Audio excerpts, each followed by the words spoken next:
Olá, alunos e alunas. Na aula de hoje nós vamos estudar os conceitos de ácido e base de Arrhenius, Bronsted, Illouri e Lewis. Primeiramente, o conceito de ácido e base segundo Arrhenius, estabelecido em 1887, definiu ácido como qualquer substância que, em solução aquosa, sofreu uma ionização liberando íons H+. Por exemplo, aqui nós temos um composto molecular, que atende às especificações de Arrhenius, ou seja, é um composto que, colocado em presença de água, ele vai sofrer uma chamada ionização, e nessa ionização, em presença de água, nós teremos os íons H+, inclusive esse íon H+, aqui, que é o responsável pelo caráter ácido dessa substância em solução aquosa, segundo Arrhenius. Então, Arrhenius classifica ácido como qualquer substância molecular que em solução aquosa produz íons H+. Então, esse composto HCl é chamado de ácido, pois em solução aquosa, em presença de água, produz esses íons H+, que caracteriza-o como tal. Já a base de Arrhenius já é um composto de natureza iônica, ou seja, tem a presença de um metal, aqui nesse caso é o sódio, ligado à presença de um grupo chamado de hidróxido. E esse composto é chamado de base, pois em presença de água também, ele vai sofrer uma dissociação iônica, ou seja, a água provocará a separação dos seus íons, dos quais os íons separados são os íons H+, e o íon OH-. Aliás, esse íon OH- é o que identifica esse composto como sendo uma base de Arrhenius. Ok?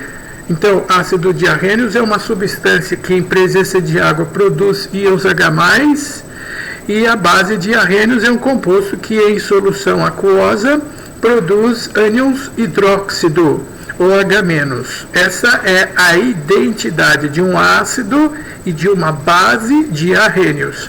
Esse é o conceito de ácido e base mais antigo e o mais limitado, e no entanto é esse que nós usamos com maior frequência. Depois nós vamos estabelecer aqui o conceito de ácido e base de Bronsted e Illouri. Esse, por sua vez, foi estabelecido em 1923, tá? Bronsted e Illouri definiram ácido e base como sendo: ácido é toda substância capaz de... A palavra-chave que define o ácido de Bronsted e Illouri é substância capaz de doar prótons, íons H+. Agora, o ácido de Bronsted é a substância que vai doar o H+, consequentemente, a base de Bronsted e Illouri é a substância capaz de receber esse próton, esses íons H+, provenientes do ácido. Vamos colocar em prática para ver como isso funciona. Ácido de Bronsted e Illouri é a substância que vai doar o íon H+, e a base de Bronsted e Illouri é a substância que vai receber o H+. Então, notem que aqui nós temos uma reação de um ácido carboxílico, que é um ácido orgânico com água, e depois dessa reação, o ácido carboxílico, aqui nós temos o oxigênio com a carga negativa e o hidrogênio com a carga positiva. Nós temos aqui o O- e o H+, né? E depois que aconteceu a reação com a água, vocês percebam que ele perdeu o oxigênio, perdeu o próton que estava ao seu lado, o H+, se ligou à água, principalmente pelo motivo pela qual a água tem dois pares de elétrons livres, dos quais um desses pares de elétrons foi utilizado por esse hidrogênio. Então aqui aconteceu isso daqui, ó. O íon H+ foi doado para a água. E aí quem doa o íon H+ é chamado de ácido de Bronsted e Illouri. Esse aqui então é o ácido. porque ele doa o hidrogênio. A água, que por sua vez vai receber o próton, o íon H+, é chamado de base de Bronsted-Lowry. A reação está em equilíbrio dinâmico, então para ela voltar a ser o que ela era antes, a água que recebeu o próton e virou íon hidroxônio, agora a água vai devolver o próton para o carboxilato, que é esse ânion, e aí vai acontecer o inverso, né, o contrário. Como o íon H3O+, está doando o próton, então ele será chamado de ácido agora. Enquanto esse ânion, que vai receber o próton, será classificado como uma base de Bronsted-Lowry, ok? Repetindo, ácido de Bronsted-Lowry é a substância que vai doar o íon H+, o próton, e a base é a substância que vai receber o próton. Aqui do lado esquerdo nós temos o ácido 1 e a base 1 dos reagentes, e aqui do lado direito eu tenho a base 2 e o ácido 2. Depois que determinarmos o ácido e a base de Bronsted-Lowry, agora ele pode perguntar quem são os constituintes dos pares ácido e base conjugados. Pares conjugados são sempre ácido aqui do lado esquerdo dos reagentes com a base conjugada desse ácido. Então o ácido é o ácido carboxílico, a sua base conjugada é esse íon carboxilato aqui, ó, tá? Aqui a base é a água e o seu ácido conjugado é o íon hidroxônio, tá? Sempre ácido do lado esquerdo, o conjugado é a base do lado direito. Base do lado esquerdo, o conjugado é o ácido que está do lado direito. É sempre o par ácido de um lado, base com o outro e vice-versa, ok? Entenderam? Vamos fazer mais um exemplo? Mais um exemplo. Aqui nós vamos colocar a reação da amônia com água, formando o íon amônio e o íon hidróxido. Bom, aqui nós podemos constatar, pelo número de hidrogênios existentes nessa fórmula, eu percebo que a amônia tem 3 hidrogênios e depois que ela reagiu com a água, ela ficou com 4 hidrogênios. Ficou com hidrogênio a mais. A água, que por sua vez tinha 2 hidrogênios, ficou com 1. Então, comparando-se o número de hidrogênios antes e do número de hidrogênios depois, eu percebo isso daqui, ó.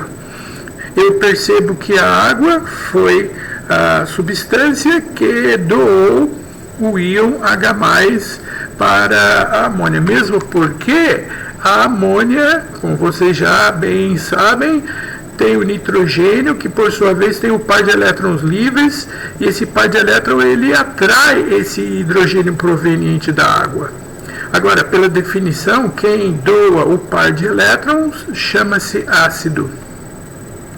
E quem vai receber o par de elétrons chama-se base.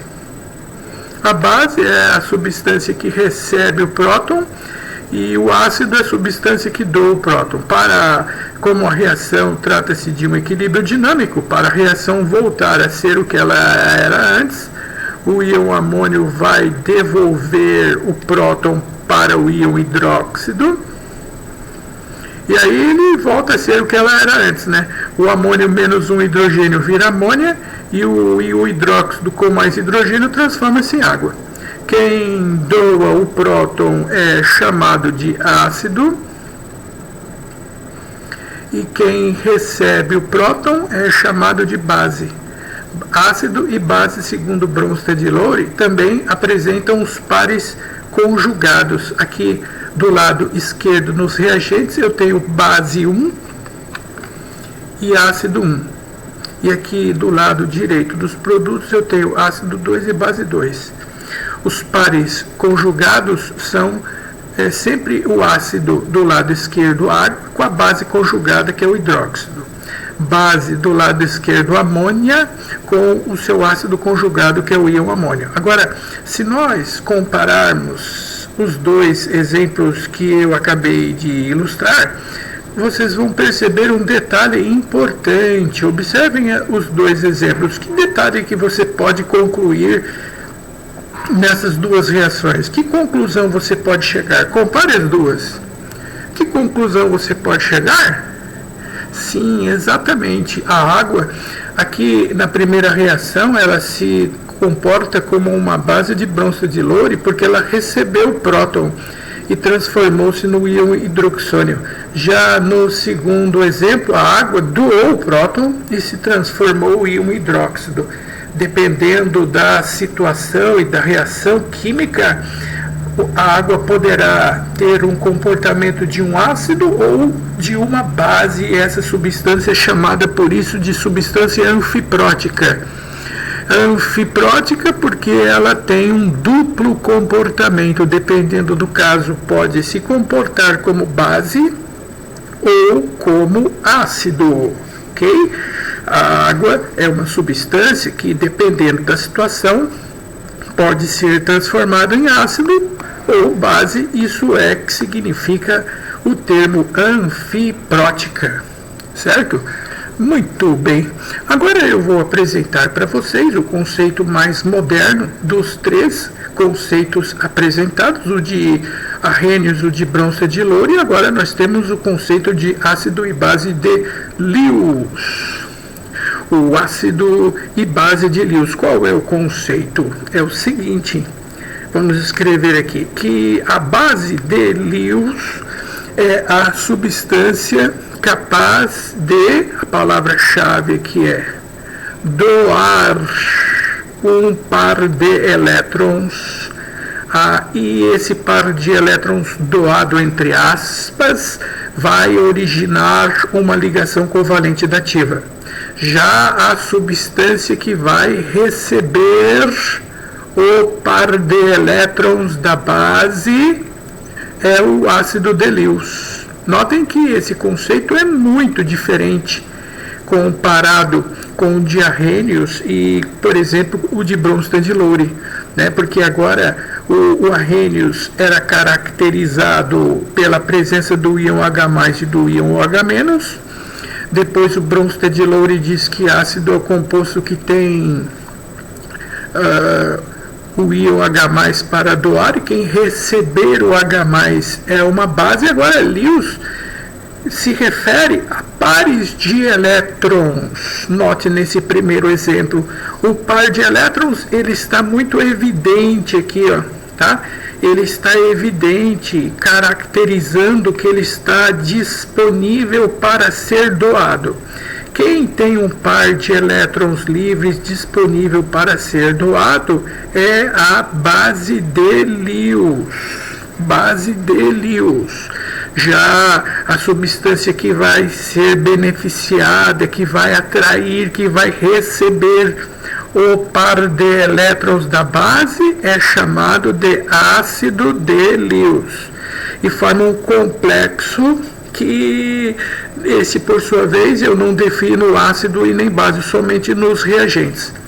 Existem alguns nomes alternativos que podem ser associados também ao ácido de Lewis e também à base de Lewis, e esses nomes alternativos são, como o ácido de Lewis, ele tem uma, digamos, uma afinidade por receber os elétrons. Por esse motivo, o ácido de Lewis também é chamado de reagente que tem afinidade pelos elétrons. Qual é o nome deste reagente que tem afinidade pelos elétrons? Chama-se reagente eletrófilo. A palavra eletrófilo significa filo, que tem afinidade, elétrons, que tem afinidade pelos elétrons. Agora, quem tem o par de elétrons disponível para ser, entre aspas, doado para o ácido, que é o eletrófilo, é a base de Lewis, chamada de reagente nucleófilo. Esses termos podem eventualmente aparecer nos exercícios, e é bom que vocês tomem conhecimento da definição, né? O nucleófilo é o reagente que tem o par de elétrons disponível para ser doado, que é a base de Lewis. O eletrófilo é a substância que vai receber o par de elétrons, ou chamado de ácido de Lewis. E aqui eu coloquei vários exemplos, mas todos esses exemplos para você identificar o ácido e a base de Lewis. E fica muito fácil identificar a base de Lewis através da presença do par de elétrons livres disponível. Então notem, aqui nós temos a amônia com par de elétrons, que é a base de Lewis, e outra característica marcante na fórmula do ácido de Lewis é que, às vezes, nem sempre, mas na maioria dos casos, este, por sua vez, se apresenta na forma de um cátion metálico. E a base de Lewis se apresenta com um par de elétrons livres, característica essencial da base de Lewis. E outra dica que você bate o olho e pode identificar como ácido de Lewis, como eu disse, é um metal. Quem tem par de elétrons livres disponível para ser doado, entre aspas, é a base de Lewis. E quem vai receber o par de elétrons é o ácido de Lewis. Ok? Bom, é isso aí. Essa aula tem por finalidade fazermos uma comparação entre os conceitos de ácido e base de Bronsted-Lowry, Lewis e Arrhenius. Mas se nós fizermos uma comparação entre os três conceitos, o conceito de Arrhenius, o mais limitado, está aqui, ó, caracterizado pela presença dos íons H+ do ácido e dos íons OH- da base. Ok? Agora, Bronsted-Lowry diz que o ácido é a substância que vai doar o H+, a base, por sua vez, vai receber o H+, e esse conceito de Bronsted-Lowry limita-se a doar ou receber prótons, mas ele é mais completo se comparado com o conceito de ácido e base de Arrhenius, certo? Compostos, por exemplo, vamos pegar água, que pode funcionar como ácido ou funcionar como uma base de Bronsted-Lowry, não tem o perfil do ácido e nem base de Arrhenius. Quer dizer que esse conjunto dos ácidos e base de Bronsted-Lowry são mais, digamos, abrangentes e contêm um maior número de compostos e estão contidos no ácido e base de Arrhenius. Mas eu posso dizer que todo ácido e base de Arrhenius é também um ácido base de Bronsted-Lowry, mesmo porque vocês podem ver que esse conjunto está contido nesse maior. Mas o conceito de ácido e base de Lewis engloba os dois anteriores e o conceito está relacionado ao par de elétrons. Quem tem o par de elétrons livre para ser doado e formar uma ligação dativa é a base de Lewis, e quem vai receber o par de elétrons é a base de Lewis. Notem que, voltando aqui um pouquinho, esses compostos que eu mostrei aqui nesses exemplos, tá, não são considerados ácido e, por exemplo, esses metais aqui, isso aqui não é um ácido de Arrhenius, muito menos um ácido de Bronsted-Lowry. Amônia é uma base de Lewis, pode ser considerada também uma base de Bronsted-Lowry, mas não é uma base de Arrhenius. O que eu quero dizer? Eu quero dizer que esse conjunto de ácidos e bases de Lewis, ele é mais abrangente e que ele contém um maior número de compostos considerados ácido e base comparado aos anteriores. Mas eu posso afirmar que todo ácido e base de Arrhenius e todo ácido e base de Bronsted-Lowry também será um ácido e uma base de Lewis, mas nem todo ácido e base de Lewis será de Bronsted-Lowry, porque esse conjunto contém um maior número de compostos considerados e ácido e base considerado com Bronsted-Lowry e de Arrhenius, ok? Muito bom. Essa é a finalidade dessa aula, fazer com que vocês tenham o conceito de ácido e base segundo o cientista Lewis, estabelecido esse conceito em 1913. O ácido de Lewis é a substância que vai receber o par de elétrons e quem vai doar o par de elétrons é a base de Lewis. Quem doa o par de elétrons chama-se reagente nucleófilo e quem recebe o par de elétrons é o eletrófilo. O conceito de Bronsted-Lowry trata-se da substância ácido, é quem vai doar o íon H+, e quem vai receber o H+ do ácido é uma base. Esse sistema em equilíbrio aplica-se também a um produto formado. Como a reação é reversível, aqui no caso quem doa o H+ é o ácido e quem recebe o H+ é a base. E quando relacionarmos o ácido do lado esquerdo com a base do lado direito, a base do lado esquerdo com o ácido do lado direito, estabelece-se o que nós chamamos de pares ácido e base conjugados. E existem substâncias, como no caso da água, que podem ter comportamento tanto de base quanto com ácido. Essas substâncias que têm esse duplo caráter são chamadas de substâncias anfipróticas. E aquele conceito de ácido e base mais limitado, mas que por sua vez é o que mais utilizamos durante as aulas, é o conceito de ácido e base de August Estevan Arrhenius, estabelecido em 1887, que diz que ácido é uma substância molecular que, colocado em água, produzirá íons H+. Essa é a identidade do ácido de Arrhenius. Já a base de Arrhenius é o composto que, em presença de água, produzirá ânions hidróxido. E essa é a característica da base de Arrhenius, e por hoje é só. Meu muito obrigado a todos pela atenção e até a próxima oportunidade.